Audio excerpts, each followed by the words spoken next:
there's been an adolescent insistence since the early 60s that sexual behavior can be rule-free. Now, a lot of that was generated as a consequence of the birth control pill, right? Because it was like, that's a biological revolution. All right, all of a sudden women can control their reproductive function in principle.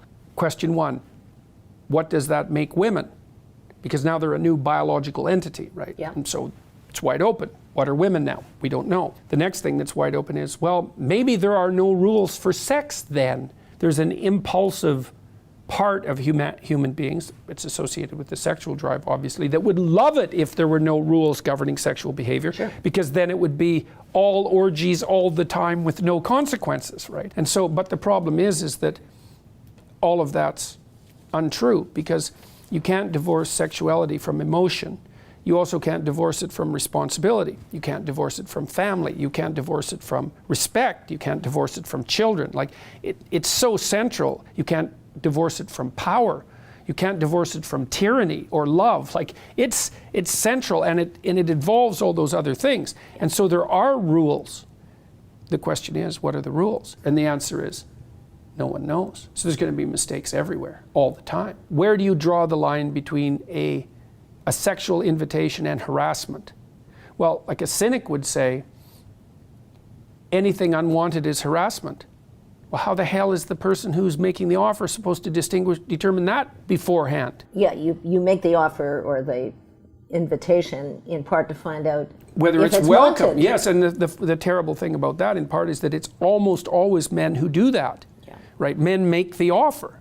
And almost always it's rejected, and it's almost always rejected even by women who might be interested under some circumstances. Now, the reason for that, as far as I can tell, is that women bear a much heavier price for sexual activity than men do. So they're the ones that are going to say no. The problem is that we need to know exactly where the rules are, and we don't.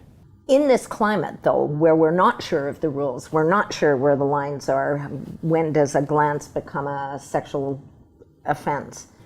Well, it's a sexual offense right away if it's a microaggression. Tell people what a microaggression is. I think we all hear that now, and we're not really sure what it means. I'm not, anyway.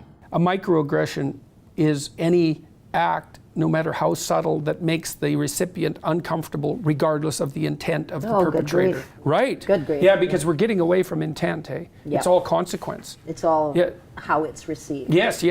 And and that's being written into the law very rapidly, by the way. So we're moving from a legal system where intent matters to a legal system where consequences matter, which is really the eradication of the legal system. But it doesn't matter, because the postmodern radicals who increasingly occupy the law schools believe that Western law is a patriarchal and oppressive tradition, and that undermining it and destroying it by doing things like removing due process and insisting on preponderance of evidence and going for consequence rather than intent, that's fine, because all they're doing is tearing down a terrible tyrannical patriarchal structure. Having never had the fortune to spend any time in an Iranian prison, for example, they're not very good at distinguishing between what constitutes a tyranny and what constitutes a free society.